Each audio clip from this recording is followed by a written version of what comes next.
Morning, everybody. Morning, morning. Good morning. How are we? Are we all wonderful on this Monday morning of December? First Monday of December. Is that a good or a bad thing? It's my Depends if you're shopping zone. last work Monday of the year, so yeah. Last work Monday. You're finishing up. Are you on Friday for the year? Finished on. It's going to be a 100-hour work week, I suspect. But I finish on Friday for the year. That's the joys of not taking much leave, much to my wife's disdain. Right. So there's a balance. We can't be too jealous because you have worked all the other 200 a ridiculous amount days. of Yeah. I saw. So whether everyone else probably has 2 or 3 left, and then we're in the clear, maybe depending on what you do work wise, which would be nice. I'm not going to get that. I normally take 2 or 3 weeks, kind of coming up into the break. I'll try and disappear as early as possible. And then come back at the start of January, because the start of January is quiet. I like the fact that you can actually get a load of stuff done. But no, I was the opposite, Carl. I was overzealous with leave during the year, so I've very few days left to take now, and as a result, Christmas Eve. I find it really difficult to take time off if all we're going to do is sit at home. If the kids are in school and I'm just sitting here, it's something I need to break myself of in the coming year. But if I'm going to sit here anyway, I might as well sit here and work. Yeah. I mean, I get it. I get it. How about Aidan, Alan? You guys finishing up soon? Finishing up right at the dead?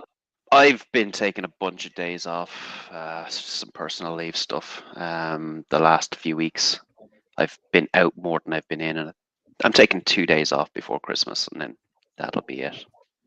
I think it's not too bad if there's something to do, right? I really don't like the that gap after Christmas and Stephen's Day. I can tell you how you fill it. I can tell you. You work for a consulting company. If you say documentation, Aidan, I'll laugh at you. No! It's worse than that. It's worse than that. I'm about to make you swear live on air. Okay, go on. Microsoft Advanced Specializations. Oh no. Pass. Thanks. I've enough of those to think about. Pass. You're never done. There's always the renewal as well. Yeah. I've a cycle of those coming. The way they sit now, they do 2 years. So you do the audit year 1, you do are you still there year 2, and then on the 12 months, are you still there? On the 24 month of achieving it, again you do the audit again. So I have a cycle of those coming in 24. So that's can't wait.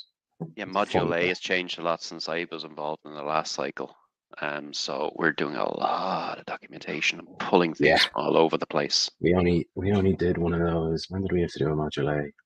June, and it's like 90% documentation. But you know what I liked actually, and we're common across all of them. Yeah, right. So that's good. Right, so we do it once, but we're kind of miles off where we're meant to be here at the moment. But we'll come back. Don't worry, we'll come back on track in a sec. We'll steer back. The code part, right? And I know we've a little bit of a code later, but the code part, I found where it looks for how do you deploy certain components. Yeah. Like we were able to just kind of walk through a whole load of the templating work that we do by code, and they were like, magic box tape next. Same and it was so much quicker.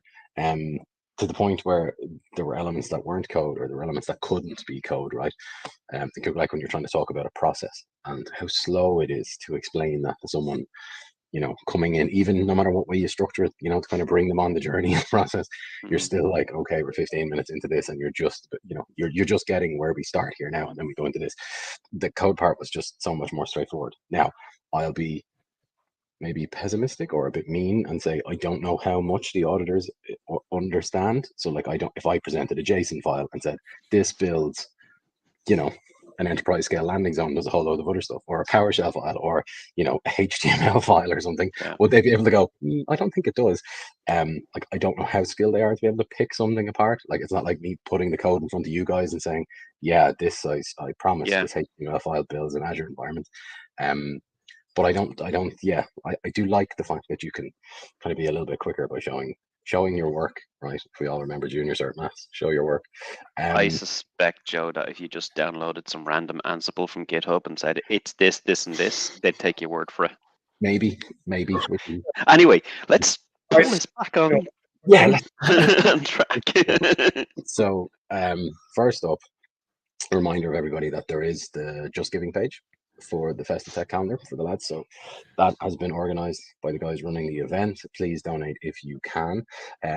The fundraiser is, as always, or as it has been the last couple of years, a really, really great initiative. It does very, very well, and that only does well thanks to your support. So please do give if you can, and whatever you can. Be very much appreciated by all organizing and all participating as part of the event. And in line with that, I hope you've been enjoying the content in the last 3 days. I know we're pretty early in the calendar. Yeah. There's a whole load of stuff to come, right? There's another, what have we got? 27 days of content, right? Which is amazing. So keep looking out for stuff that's coming up today and for the rest of the month as well. And a thank you to the guys for organizing this again this year. It is a really, really good event. I think we're back for year. Is this year 3? Year 3 or 4 of doing the AMA, the Irish MVPs? Yeah. I really look forward to this one. There's always something unusual that comes out of it. Okay. I think we're widening the scope a little bit this year, right? Yes. Usually it's networking, and now we're like, everything goes. Let's see what happens. That could be good and bad, Karl, right? Because we've Aidan Finn on the call, so let's see how it goes. Right. We said we would start with the big elephant in the room this year, which has been AI. And for Azure, I think it's kind of interesting in terms of how it's affecting it or not affecting it, or is like dominating your life or not. So when it comes to that, I suppose there's maybe 2 elements. The Cognitive Service has been around for ages, so it's not really new, maybe depending on what space you work in Azure. And then Copilot, which was only announced at Ignite. So Azure Copilot. Who likes it and who dislikes it? Alan, where are you leaning? I haven't got access to it yet. Yeah, same. Yeah. I think I see some of the lads have. As in, did I see Vuk has access to it? Yeah, I noticed he has a blog, right, about it, or something coming. He said about the access, but yeah, I think some of us are on a list somewhere that we haven't quite got on the list on top of yet. Some magic list. Okay, I mean the demo looks interesting, but then at the same time, I'm like, I don't know if I need it. And I don't know whether that's just because I'm familiar. Like, so is it really going to help someone new? And then how many people are new to Azure anymore? Is maybe where I'm kind of looking at, like from that kind of lots of people are still new. Even people who are using it for a couple of years are still new, based on my consulting work. Do you think it'll help? No. I don't. I honestly don't know. It depends on how good or bad your Google foo is, I guess. Because for me, that's what Copilot really is 2 things. It's a search engine, but it's also a generator. And those of you who've done a little bit of digging or some training on LinkedIn or whatever will have found, okay, there's training out there on ChatGPT, which is what Copilot is. And you find, okay, there's the interactive, the bot type system, and then there's this generative system where you basically can feed it templates and it can generate code or text for you. But if you're looking to find out how something works or what it does, and you're not getting great results out of Google, because who's using Bing really, then it's going to be good. There's other stuff where it's, I don't know, potentially could help you in figuring out issues or make recommendations or stuff like that. But, I look at that and go, I've already got recommendations. Yeah. And half the time they suck. If this thing is now going to echo the noise out of Defender for Cloud, an advisor and whatever. Oh my God, I'm going to turn that thing off so fast. Yeah, because half the stuff out there is just wrong, or doesn't understand context.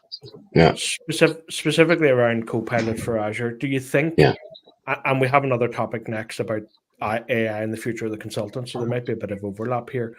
But do you think that some small shops, some small cloud outfits that are exploring the cloud and building their stuff in the cloud might then try and leverage Copilot for Azure more, and even Copilot for the 365 side of things on that topic as well, instead of engaging with consultants?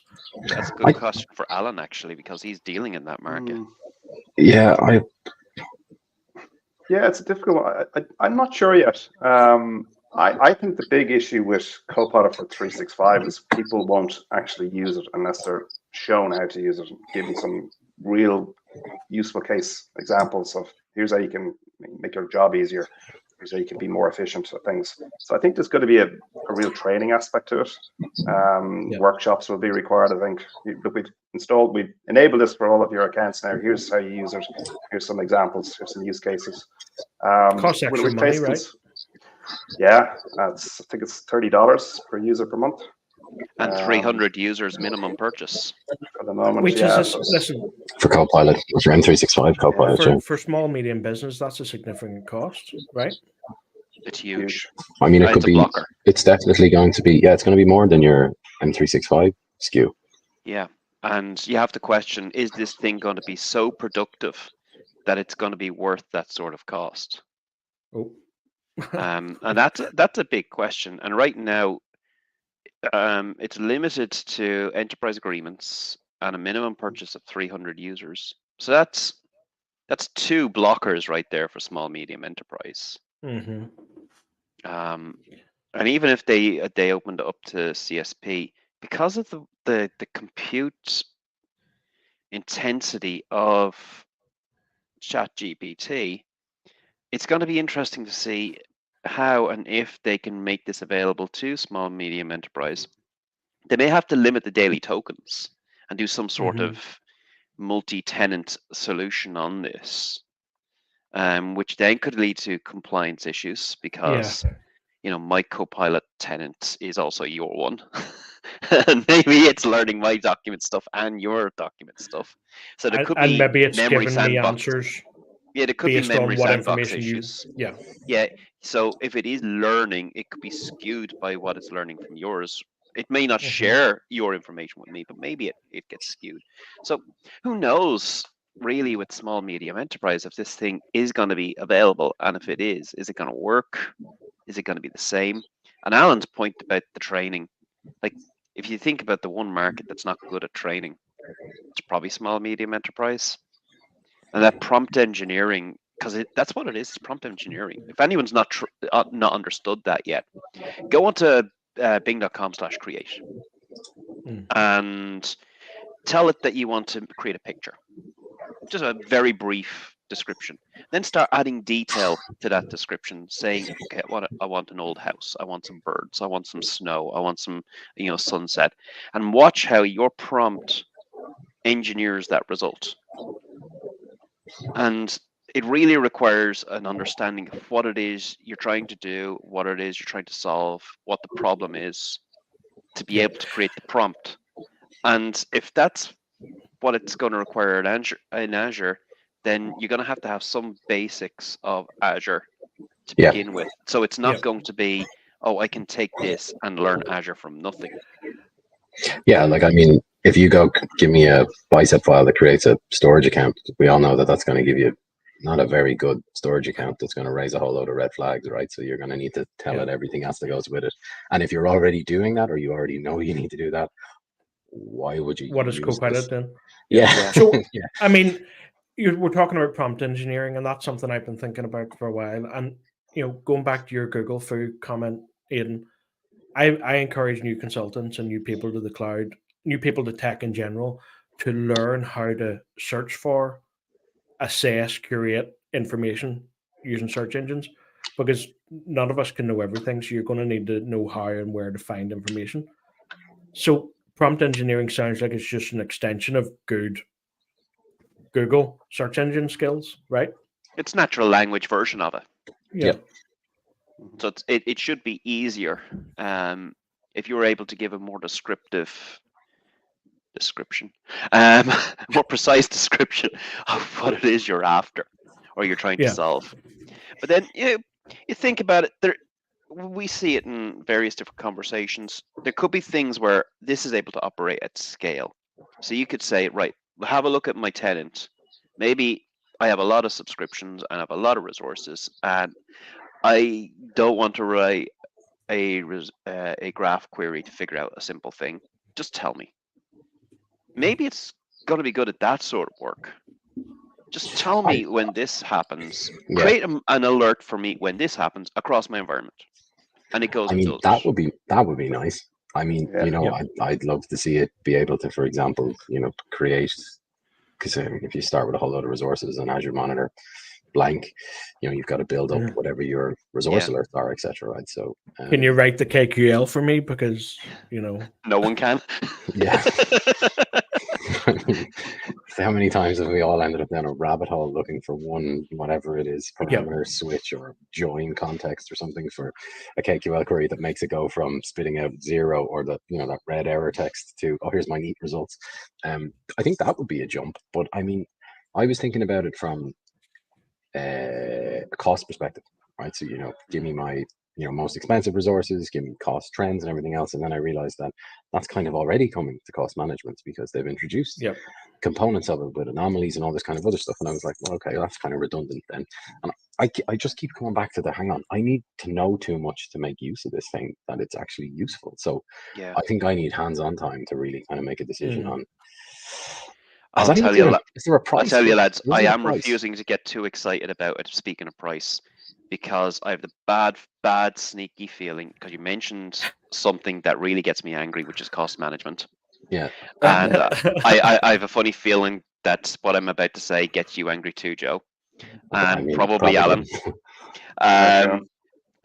Which is, I suspect this thing is only going to be available initially and for quite some time to enterprise agreement customers only.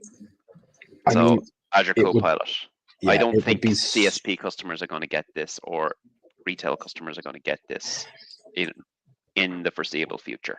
Yeah, I would say, well, I would hope that if they were leading modern, it would be MCA enterprise, because at least then it has the right structure.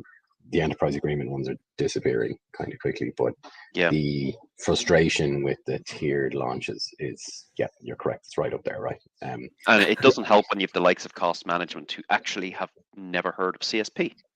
Yeah. Oh, we're going GA with this feature. Are you? Yeah, and it includes EA and MCA. What about CSP? Oh, CSP is MCA, isn't it? No, it's not, guys. You work for Microsoft. You should know that. Yeah, it's a never-ending frustration, I feel, to be honest. I don't really understand why either. The feature set's identical. There's two technical differences, and everything else is identical. I don't really get why you can't work around it, but I think the guys in the cost management product group I hope they're not sick of me yet, but I mean, they've definitely heard from me several times in terms of, hang on, this feature set doesn't work. You say it does. What's the problem here? Back to the AI piece, right, before we go off again on another I think one of the things, and we were kind of leaning towards it at the start, Karl, we were saying about, new people into kind of working with Azure. Where do we think, and it kind of maybe neatly brings us on to the next one, which is, AI and consultant kind of work. Do we think that this is starting to impact, consultancy work? Do we think it's starting to make it easier? Do we think it's starting to add more bluffers maybe to the industry? Like, how are you guys finding it day to day? Hang on, can you say that last statement? Can you say that last bit about bluffers again? Because I think that's what this will do. Yeah, is it adding bluffers? And by bluffers, for anyone who's maybe not Irish, I mean people who say they are good at something, but they're really not, right? They are telling you for everybody else. Yes, what they're doing, but actually they're using, I don't know, ChatGPT to guide them and tell them how Azure is good for September 2021. Yeah, right. Someone who has to YouTube how to fix a radiator before they fix the radiator. You don't really want them in your house. Oh no, we're fine to do that. I'm fine doing that. If it's your own one, it's fine. Yeah. Yeah, it's not my. How do I bleed a radiator? Someone. Yeah, I'm not charging someone how to bleed a radiator, but I'm also, I'm okay with charging someone on how to build an Azure firewall because I know what I'm doing. But if you're Googling or AI prompting how to build Azure firewall, I'd be a little bit concerned. I don't know. Is that hang on. So yes, there's the bluffers thing, but we're all, if the four of us sit here and tell all 10 people that are watching this that we don't Google stuff, that's a lie. That's a lie too. So where's that line between? We have a foundation. I never use Google. Perfect memory. No. I mean, you use it like it's all the time, right? Remind me never to work with Joe Carlyle. You have to. Like you can't not use it, right? Because You just can't retain. So where's the line then? Where's the line between the and?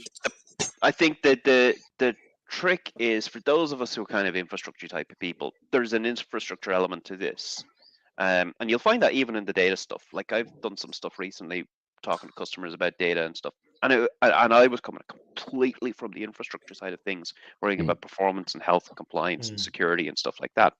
But those of us who work in that space, that is very, very relevant. If you're coming in as a nearly 50-year-old guy who's worked with Windows and deployment and recently networking and all that stuff, I'm going to say, right, I'm going to train your ML. Yeah. A quick look at my LinkedIn profile will tell you I'm not going to train your ML. But the other side of the coin is everybody, unless you work for OpenAI or a certain couple of teams in Microsoft, everyone working in Azure and AI is basically new to this stuff. We're all in the same space. We're all, if we have the opportunity to play with Azure OpenAI, we're coming in and we're reading the limited publicly available documentation, and if we have the opportunity, we'll play with it and we'll go, that's interesting. And that's where we are right now. I've had a couple of conversations with customers, and I can share what I know because I have played with it. But we're as consultants, and even as a sysadmin, if you were a sysadmin that does stuff internally rather than hiring consultants, you're always going to have this new thing that comes along, and you know what? You're the same space as everyone else, and it's just we're going to figure this thing out. You've got to learn it. Yeah. Got to figure this thing out. And the best time to figure something out is when it's new and there aren't 10,000 pages of documents with 8,000 of them being out of date and pointing at things that no longer are true. Yeah. Or you find a blog from a peer who has exactly what you're looking to do, but the blog is 2 years old and it is not the same way anymore. So you're like, this is exactly what I needed. If I needed this 24 months ago, damn it. I am the copy and paste of the same PowerShell code that never worked in the first place. Yeah. And I have read those articles relatively recently where, hang on, did that ever work? It's like, how did that work? Do you think it helps make the job, so outside of the bluffers or outside of the, being, it's kind of like Google Plus, but no, that was a social network, advanced Google, right? Maybe the AI component is. Do you think it makes the job day to day easier then for those who are actually doing it, right? So do you think is there any AI service there that will help you do the job? I know we talked about Copilot and who knows what that kind of ultimately will do for us, but do you think that it will help at all? Like, because on my example that I have in my head here is GitHub Copilot, right? Yes, infrastructure code and stuff like that. Does it help you with the foundation? Where that has helped, that for me is the perfect example of, it can give you a head start or it can give you a jump start maybe, but if you don't know what you're doing, most of what comes out of it, you're changing little bits all the time, right? Or you have to move around where the properties sit and all that kind of stuff that it kind of spits it out wrong for Bicep. But that, I think, is the only part of it that helps me at the moment. I don't see much of it, much else helping. It's speeding up the repetitive work for you, but you still have to have the inside knowledge going, right, if I'm creating this storage account, I need to have the firewall configured, I need to have the relevant service endpoint enabled on the subnet, etc. And if I don't know that stuff, I could be just deploying out a storage account with a public endpoint and I'm putting, important data in there, health data or whatever it is, and I'm going to end up in the news for all the wrong reasons, or at the wrong end of a lawsuit. So you'd still need to have that human control. I've watched a couple of LinkedIn learning things about ChatGPT and OpenAI stuff. And they keep saying, this stuff, it's helpful, but you still have to be in control. And Microsoft very strategically called it co-pilot, not pilots. So I'm wondering in these early days, in this hype cycle, how much time are we going to shift from writing to reviewing? And if you're like me, do you get bored of reviewing very, very quickly and start skimming and not paying attention to the detail which you is a should risk, be paying right? attention to? Yeah, I mean, if you created it from scratch, so I am worried that we're going to need another AI now to scan the AI that generated all this code, and then we're going to need another AI to scan it all for compliance and understand the compliance and the security and the dumb stuff. When does it then someone's got to review that? When does it become quicker to write it yourself than just review what Copilot wrote for you? Doom and gloom. I don't know, actually, to be honest.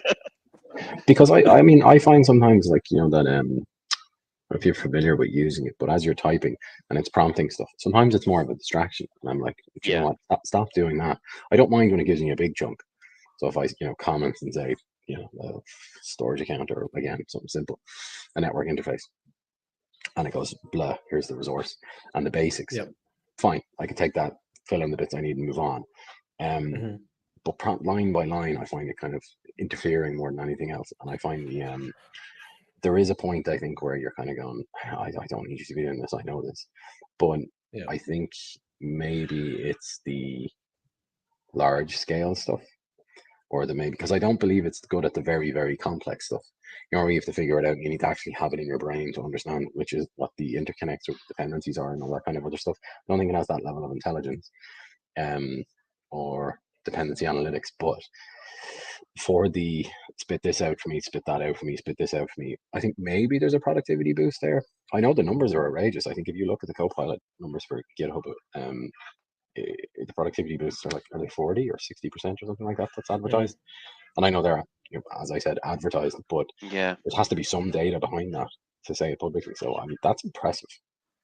If it's valid, it is. One of us are devs, so we know devs do nothing anyway most days. So quite bad into your code. It does seem to be a big hit in the dev space, from what I've read about it. Trying to get some of our guys internally who are doing development work to use it a bit more, just to see firsthand how they find it. And the little bit I do, I found it useful. But it's very much branded as an assistant programmer. Again, it's there to help you. It's a second opinion. You're working on something, you're trying to debug some code. You want to ask a colleague, can you help me here? It's a quicker way to say, well, look, have a look at this code.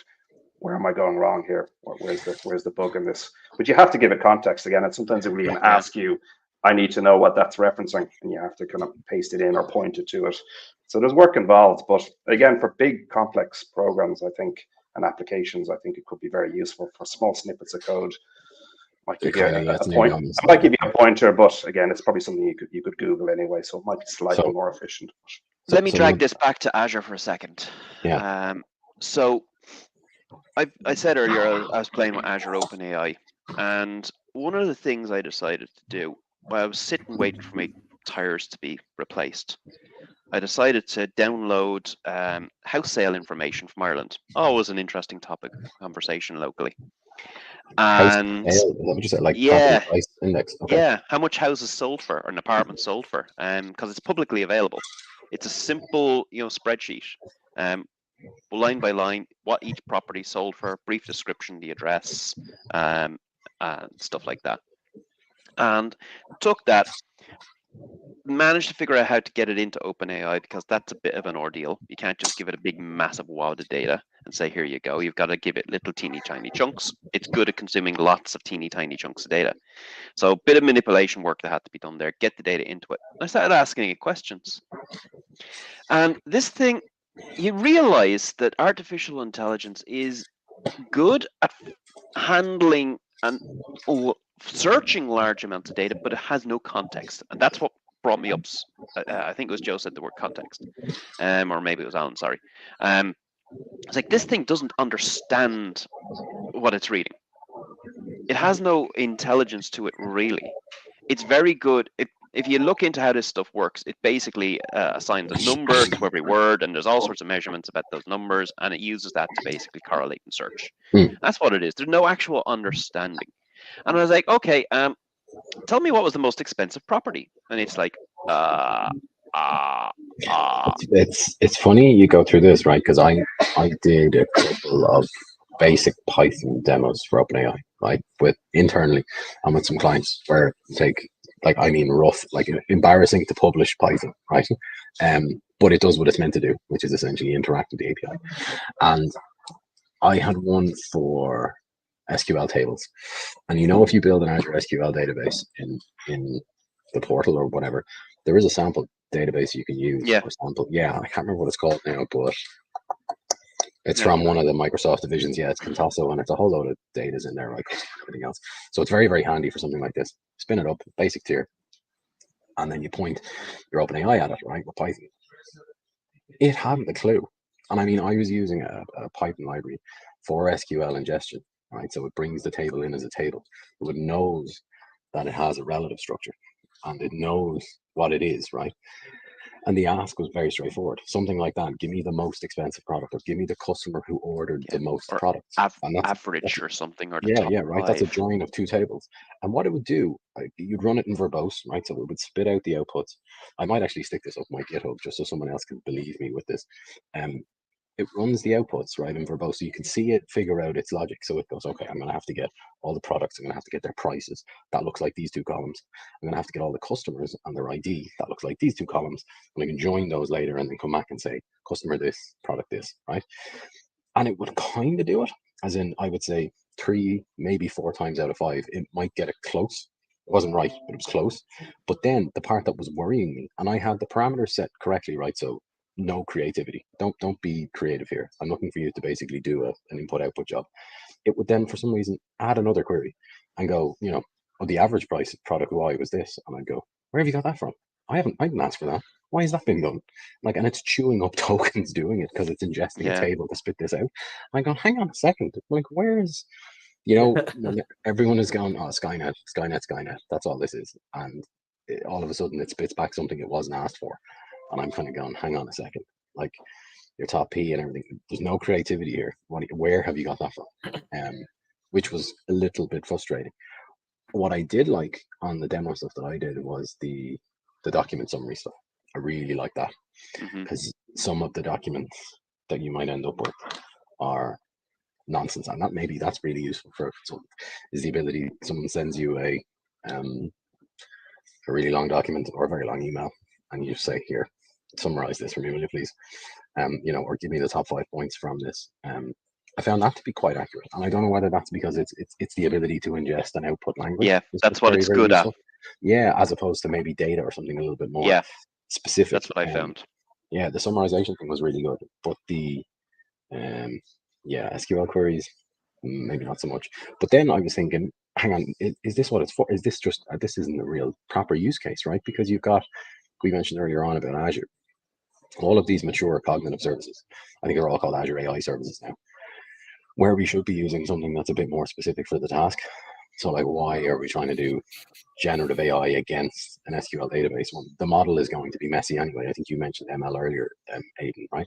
If I'm looking for patterns in the property price index data, should I not train that data set into a model that allows me to then have simple asks from it? So actually do the lifting part with a model or an AI service that's towards what you're trying to do, rather than ask generative AI to do 15 things. At the end, just say, interpret my natural language request, get it from that data that's very simple for you to understand, and give me that back, rather than go and interpret and break out that data into a trained model of inferred patterns and then give me the answer back. I think I've had this with a few clients as well. We're getting caught in this. Actually, ChatGPT can do everything. Just point everything at ChatGPT, let it figure it all out, spit it back.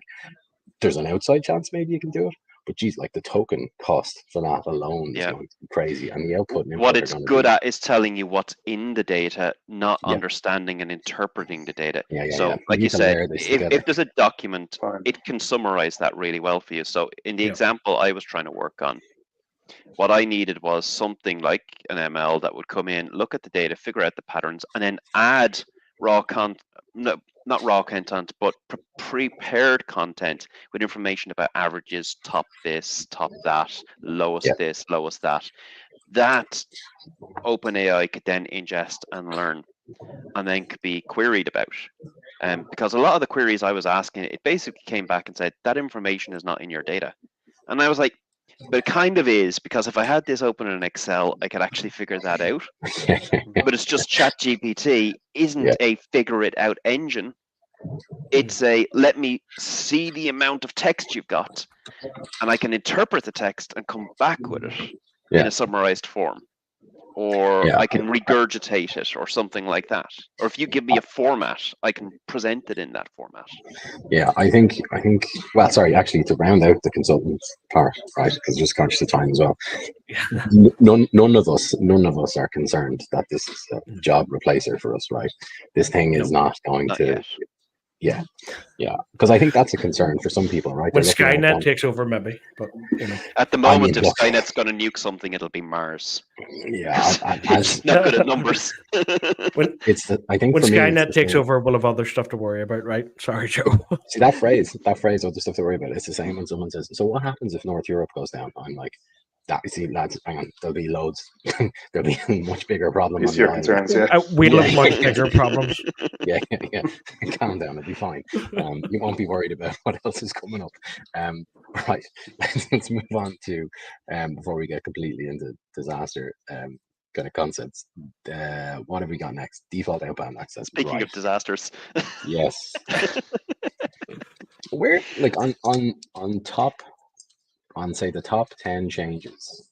This is number one for I think a lot of organizations. Yeah, I think especially for organizations who haven't taken the structured approach to networking, and I know we didn't want to take this to be a networking session, but this is a networking topic, and it's going to impact people in ways they may not have anticipated. But for those of us who've been doing structured networking, like the way you would have been, Joe, the way I have, and I only say that because I see you ask a lot of the same questions as me, and that won't impact us probably, or our customers that we've been working with recently. But I know there's an awful lot of people out there who next their way through Azure, and it's not any one particular sector, vertical, whatever it is. It's just the way it is. You'll have developers in large enterprises going next. You'll have sysadmins and small businesses going next. Yeah, they're going to be impacted. That's tech for years. It's right? just next. It's just the way they do. That's how they set up their VCR back in the day. It's how they, they set up their TV or their Apple TV or whatever it is today. They next. Not that I don't, but at least in Azure I don't. Those are the ones that are going to be impacted here because, and I when this was first announced, I started asking questions and I had a one-to-one conversation with the program manager who's kind of leading this. And she said, listen, the motivation here is quite simple. This is security. If you look at any security recommendations in the last few years from entities outside of Microsoft, like the FBI, for example, if you want to stop an advanced persistent threat from taking over your network, so ransomware, the way you do that is you control outbound access to the internet. Yeah. Because if you're controlling outbound access to the internet, so you're blocking by default, that thing can't talk to its botnet or to its manager. Can't talk home. Yeah, so it can't receive instructions. So once it gets in, it's able to do a limited amount, but most APTs are actually manually driven.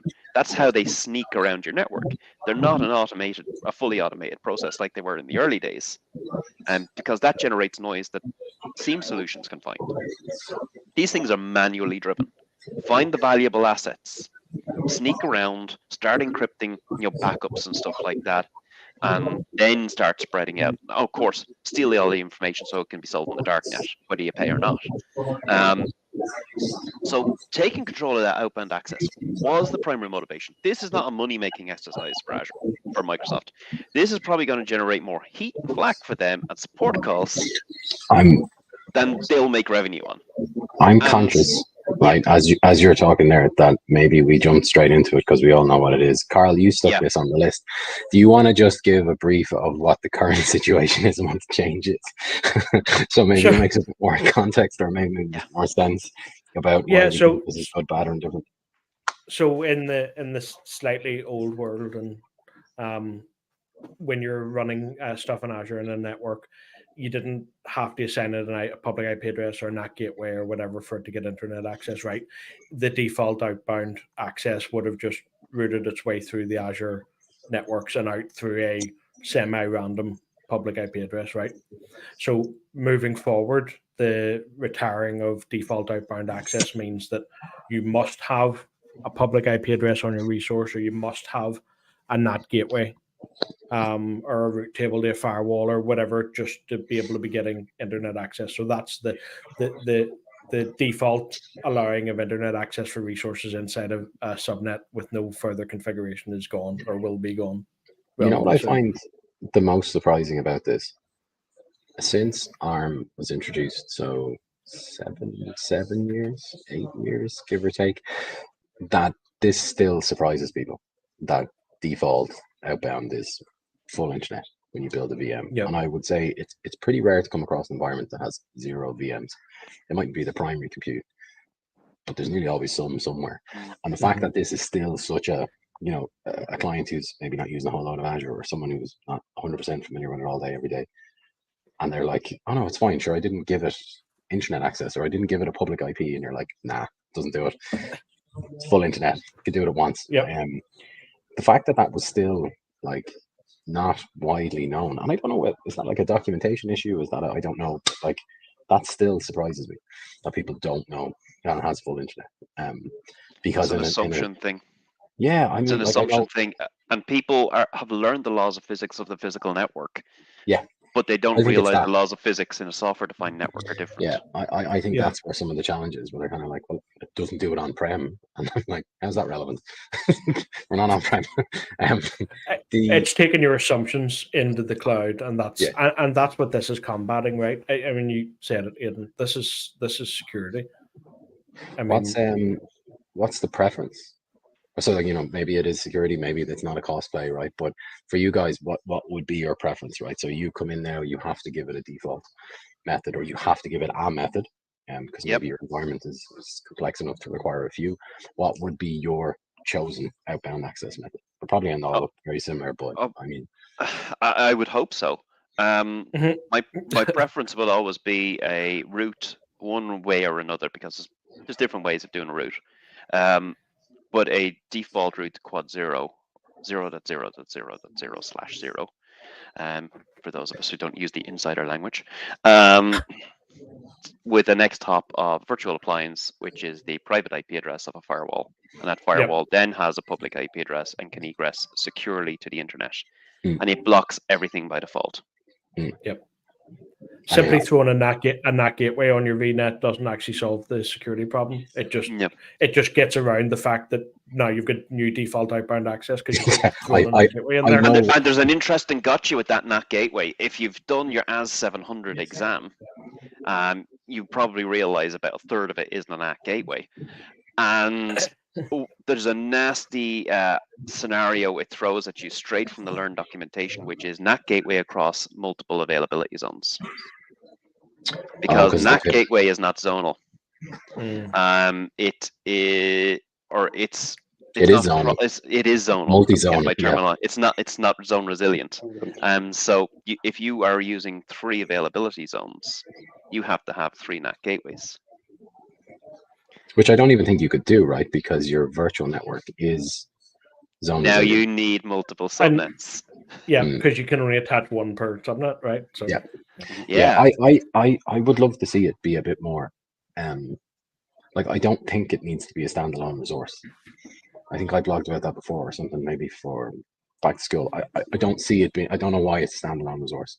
Like, this should be something a little bit more like service endpoints or something like that for me. It's just built into the virtual network. Very little configuration in it, isn't there? It's like how it stands out.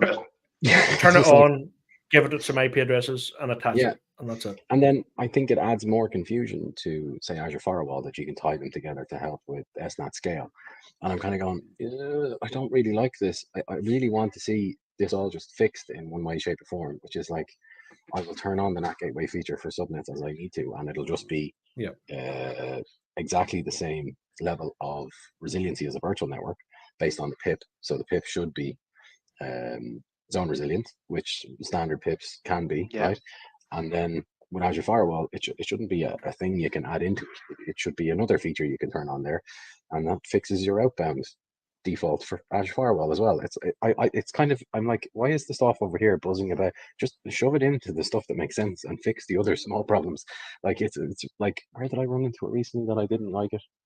Oh, hadn't seen it in years, and it confused me for a good, I don't know, 30 minutes, because I was like, what is going on here? Because it was a networking issue. Internal standard load balancer attached to 2 VMs, right, across zones. No outbound access. Kills it, because it has no pip root, or it has no external pip root, and it's documented, right? But again, as I said, I don't need to Google stuff, Carl, right? So I was sitting there going, why is this not working? Why can I not get to the internet? I have no roots. There's nothing here.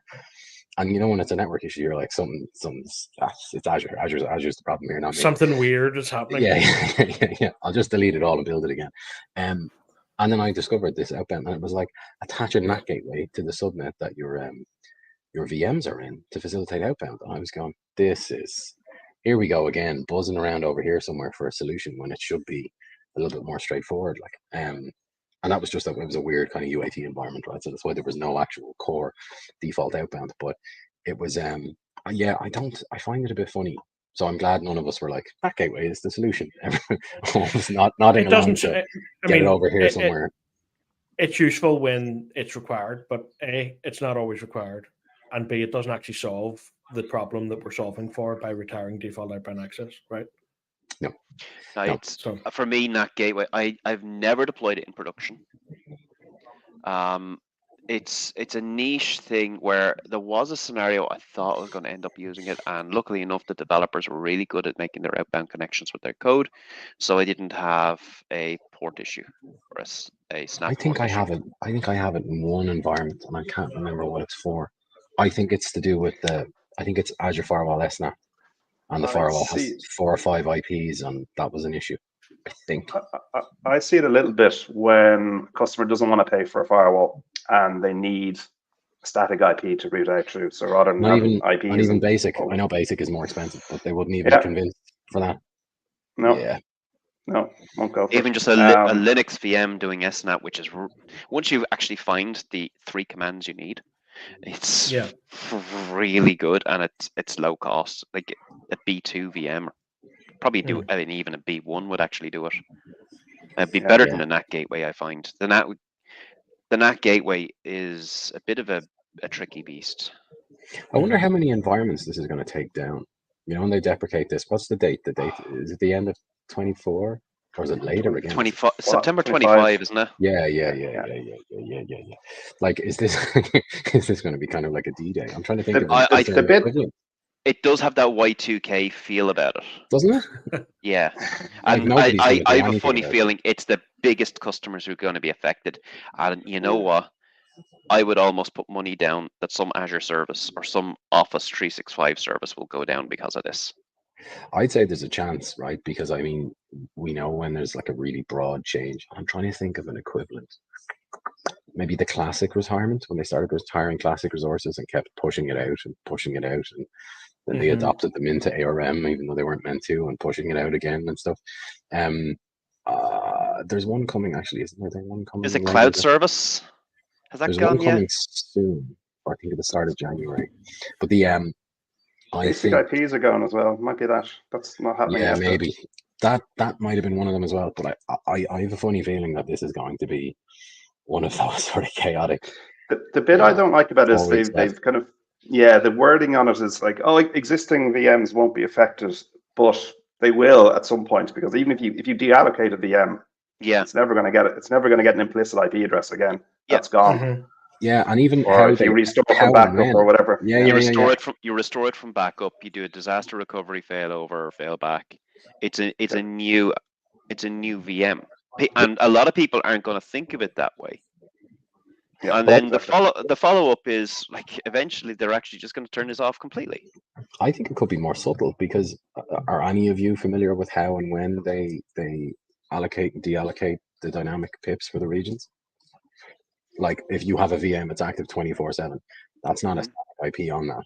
there is a point in time where it changes. Yeah. So yeah, that's a good question. It's not documented.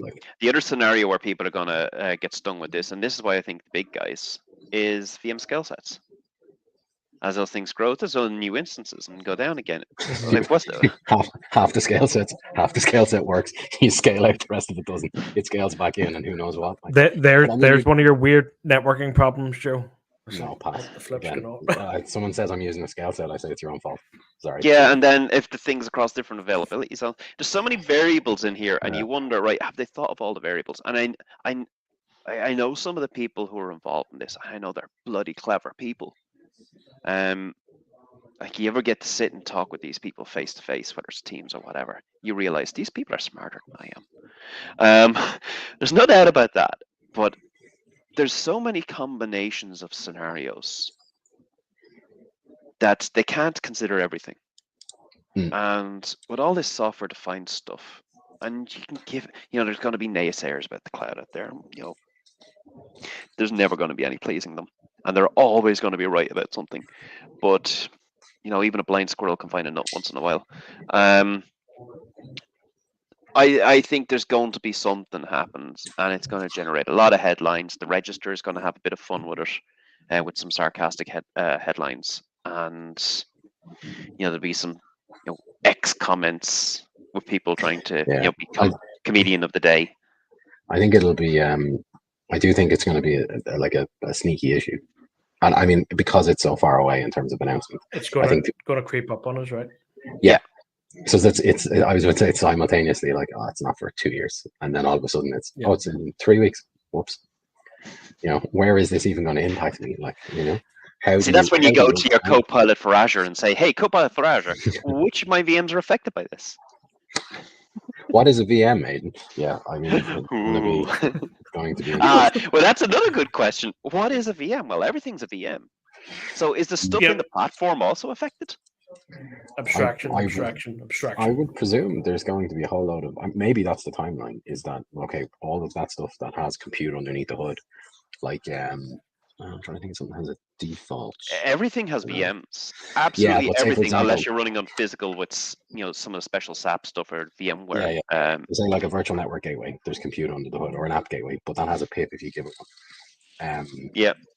So but think of other things like your app services or any of the compute that functions are running on. Yes, functions are so-called serverless computing. Everything under the covers is a VM. And they're all going to chat out because they all have to. So because they have to talk to the control plane. Anyone who's done any NSG work or any firewall work knows that there is a control plane.